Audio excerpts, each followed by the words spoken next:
Bueno, doctora Iravedian, ¿cómo le va? Buen día. ¿Cómo está usted? ¿Cómo están ustedes? Buenos días. Muy Bueno, bien. doctor, ¿cómo le va? Bien. Yo me estoy preguntando hoy, ¿abusos de los abusos? No se trata de un juego de palabras. Hay una cantidad verdaderamente alarmante de denuncias, de procesos y de condenas por hechos de abuso sexual. Abusos sexuales simples, con acceso carnal, gravemente ultrajantes, o en algunos casos con el añadido de la corrupción de menores. Lo hacen padres a las denuncias, madres, etcétera.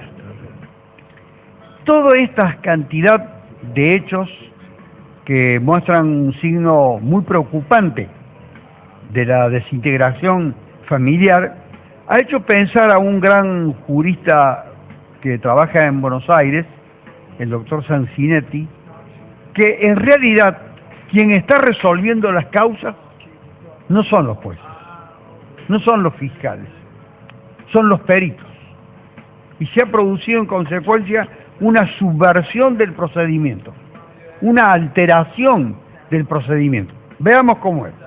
Una madre o un padre van y formulan la denuncia en una unidad judicial y dicen que, por ejemplo, voy a tomar el caso de un hombre que fue acusado en Carlos Paz, que se han hecho, creo, eco aquí en algún momento por algunas consecuencias que ha tenido para el fiscal interviniente en la causa, el doctor Marchetti. Este hombre en Carlos Paz fue denunciado por los padres de un niño que iba a una guardería. El niño tiene 3 años de edad y la guardería es de propiedad de la esposa de este hombre. Y según lo que referían los padres, el niño le estaría atribuyendo una conducta de contenido sexual a esta persona de tan poca edad. Entonces hay que descifrar el contenido de las palabras, interpretar el contenido de las palabras del niño. Los padres se preocupan por la situación, pueden preguntarle a los educadores, a los que tienen algún tipo de control sobre los niños, pero la cuestión empieza cuando van a la unidad judicial y allí se hace un trabajo de grabación de lo que el niño dice. Luego se hace una cámara Gesell, es decir, un procedimiento en el que una psicóloga del Cuerpo de Psicología Forense de tribunales, con el control de la Fiscalía y de la Defensa, que están completamente separados del lugar donde el niño se encuentra, o de la niña se encuentra, van escuchando lo que va surgiendo de ese testimonio. Y finalmente esto todo va a ser complementado con las pericias psicológicas. Para el acusado, saber si tiene tendencias pedófilas, si tiene tendencias a los niños, si tiene perturbaciones en la esfera sexual, en la esfera psíquica también. Y también para ver la veracidad o el grado de veracidad del niño, también de los padres, si tienen tendencia a fabular, a mentir, a tergiversar, a inventar, etc. Con ese cuadro, el acusado o la acusada, porque pueden ser de ambos sexos, puede proponer un perito de control que no presta ningún juramento y que virtualmente estos peritos de control son de un nivel muy superior a los del Cuerpo de Psicología Forense de tribunales, es decir, a los del cuerpo oficial de psicólogos del Poder Judicial. Son más dotados, están más preparados, son más ilustrados, pero el aporte que ellos hacen siempre dicen que está contaminado porque quieren ayudar al acusado o a la acusada. Es decir, que tienen un enfoque parcializado, destinado a liberarlo de responsabilidad.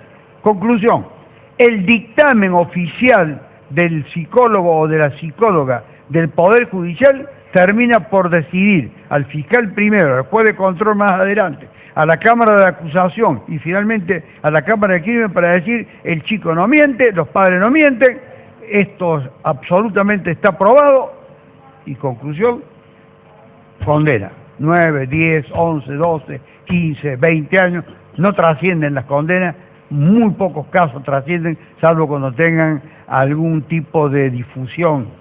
En el caso de este hombre que yo he señalado, el fiscal, sin ninguna prueba, salvo la grabación de esas manifestaciones que el niño había hecho, con el agravante de que en las manifestaciones que el niño había hecho, en esa grabación, la última parte de lo que el niño había dicho no fue consignada en la desgrabación. Y la última parte decía que no había ocurrido nada.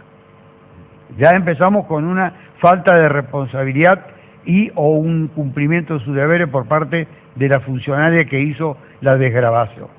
Después se lo llamó al hombre y se lo detuvo directamente. Se hizo una cámara Gesell, pero ya estaba todo absolutamente decidido porque este hombre estaba detenido. Dijeron que era un guardador, es decir, una persona que trabajaba en la guardería y que tenía, durante el tiempo que los niños permanecían en la guardería, la protección o el cuidado o la vigilancia de esos niños. El hombre hacía transporte, en algunos casos, no autorizados por la autoridad municipal de la ciudad de Villa Carlos Paz. Y por último también que los hechos constituían conductas degradantes, humillantes para el niño, se llaman gravemente ultrajantes.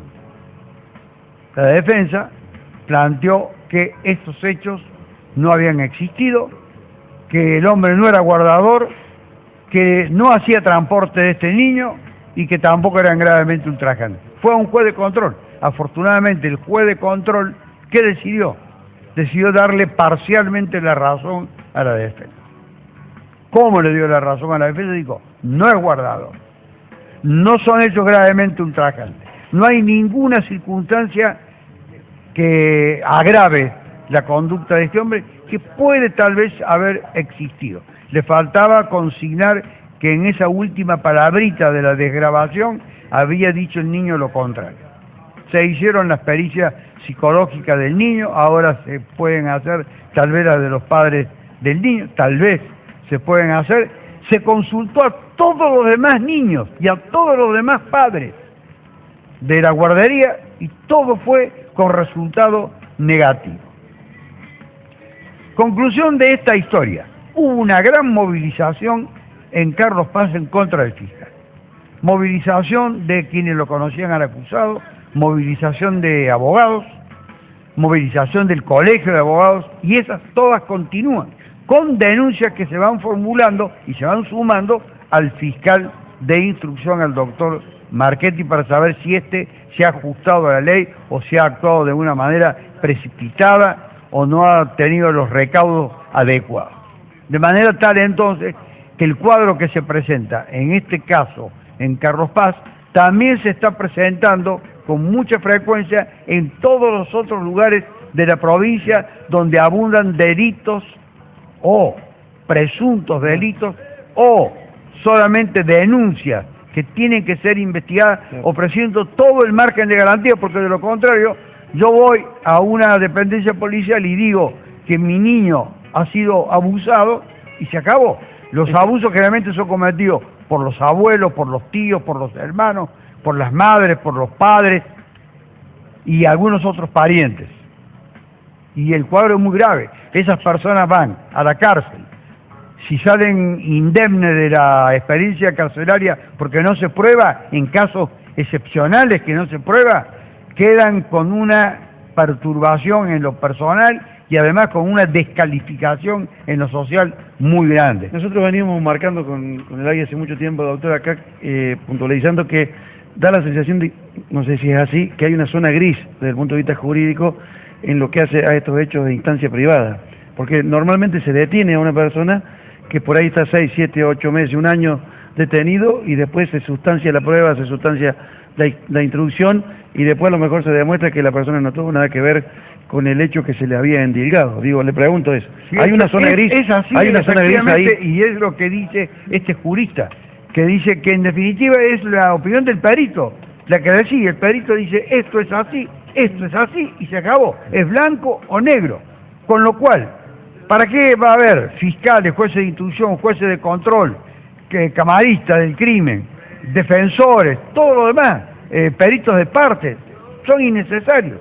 Es decir, está totalmente distorsionado el sistema judicial. En el mientras tanto la persona va detenida. Está detenida. No, hay casos en los que se investiga exhaustivamente durante un tiempo largo, haciendo todas las pericias, con el hombre en libertad y como un mero sospechoso, incluso con el hombre que no sabe si realmente se lo está investigando.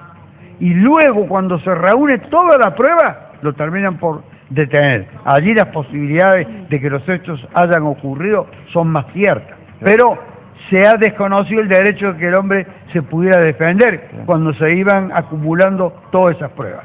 De manera tal que acá hay una distorsión. Bueno, doctor, antes de finalizar le pregunto por el chico Pena, ya que lo mencionaron ahí. ¿Vino? ¿Se tenía que presentar en Córdoba? ¿Y se presentó finalmente? Sí, efectivamente Leandro Pena, que está imputado, porque hay una desinformación en los medios de Buenos Aires, y él contribuye a la desinformación no haciendo saber la verdadera situación procesal en la que se encuentra.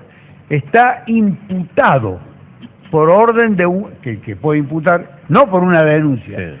por orden del fiscal de instrucción del Distrito 1, turno 3. Lo hizo comparecer, se presentó el martes, cuando prácticamente ya se cerraba tribunales, ya no quedaba nadie. En tribunales el hombre temía que alguien lo fotografiara o alguien lo registrara con una cámara, de manera tal que concurrió a esa hora, declaró, y lo que declaró, como ustedes saben, yo patrocino a la querellante, en 2 palabras, admitió haber tenido la conversación telefónica, pero por supuesto que dijo que no la había amenazado. Eso es de cajón. Estaba claro que iba a decir eso. De rutina. Y dijo algo que es inexacto, que la denuncia fue formulada después de haber sido consultado con un abogado, con una abogada, mucho tiempo después. La denuncia fue formulada el mismo día de los hechos. Y si hubiese consultado, por ejemplo, la denunciante con un abogado o con una abogada, que no es en mi caso porque a mí me consultaron a los 9 meses, ¿se recuerdan que yo lo dije?, Sí, sí, de inactividad judicial, forma parte de las preocupaciones que tiene una persona antes de hacer una denuncia, consultar a un abogado y plantearle el caso y decirle frente a esto, ¿qué hago? Y el abogado le dirá, ¿lo van a aprobar? ¿No lo van a aprobar? ¿No va a ser suficiente su sola palabra? Haga la denuncia, no haga la denuncia. Forma parte de la actividad. Pero la denuncia la hizo la chica el mismo día. El mismo día. Y eso consta, obviamente, está registrado. Absolutamente contra la denuncia. Están además las constancias de la empresa telefónica, claro, que dice que recibió en el teléfono que ella había consignado las llamadas telefónicas, no dice el contenido porque Sí. es del exterior, simplemente consigna las llamadas telefónicas. Y la denuncia fue formulada el mismo día. Es decir, que este muchacho está en ese aspecto desinformado. Pero él tiene que decir, fui a Córdoba, me presenté porque tengo una causa penal y confío en la justicia, etcétera, la frase de rutina, porque es un proceso. Tiene proceso, habrá que ver cómo termina. Bueno, muchas gracias, doctor. No, gracias Muy amable.